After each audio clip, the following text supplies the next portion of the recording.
You are gods. What did Jesus mean?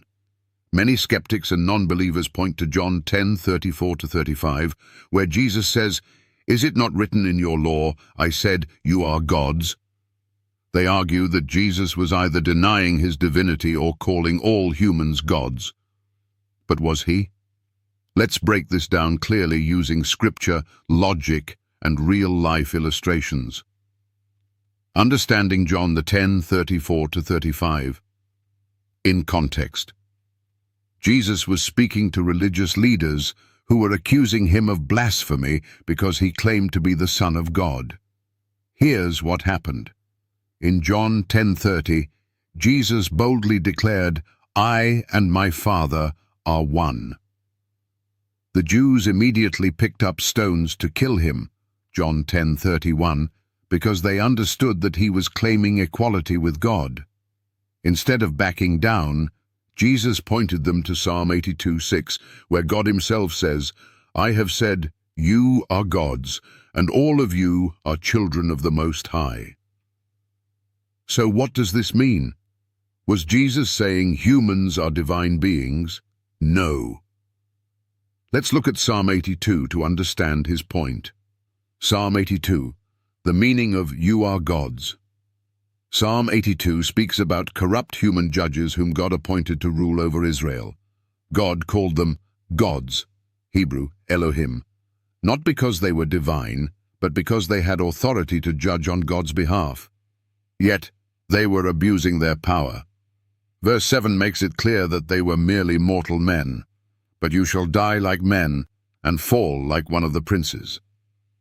So, when Jesus referenced this passage, he wasn't saying humans are gods. He was making a logical argument against his accusers. If Scripture calls human judges gods because they had delegated authority, why is it blasphemy for Jesus to call himself the Son of God when he is truly divine? If sinful human rulers can be called gods, in a figurative sense, how much more can Jesus, the actual Son of God, claim his divine title? This was a brilliant legal defense that exposed their hypocrisy. Illustration. The judge and the king. Imagine a king appoints judges in his land to carry out justice. The judges represent the king's authority, but they are not the king himself. Now, if one of these judges abuses his power and starts claiming he is equal to the king, he will be punished. This is what was happening in Psalm 82.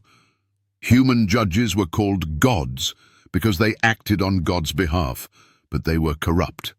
Now imagine the king has a son, the heir to the throne. If someone accused the prince of lying for calling himself the son of the king, that would be absurd because he actually is the son. This is exactly what Jesus was saying. If God could call sinful human judges gods, why should anyone be shocked when the true Son of God claims his divine status? Scriptural challenge to skeptics. If skeptics claim Jesus was denying his divinity in John 10:34-35, they must answer these questions. Why did Jesus say, "I and my Father are one," John 10:30, if he wasn't claiming divinity?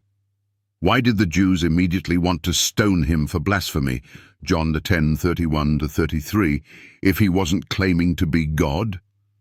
Why does Jesus say in John 10:36 that he was sanctified and sent into the world by the Father? Who but God can be set apart and sent from heaven?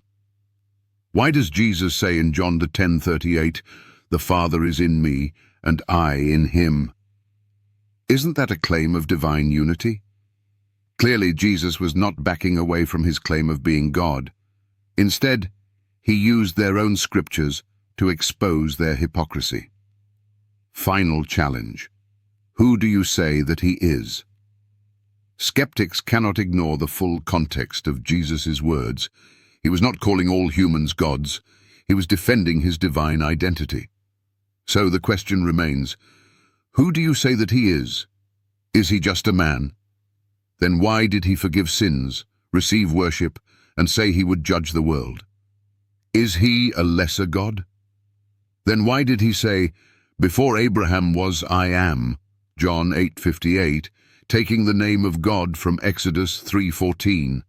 Or is he exactly who he said he was, God in the flesh, the Son of God who came to save the world? Jesus left no room for doubt. The evidence is before you. Will you accept or reject it?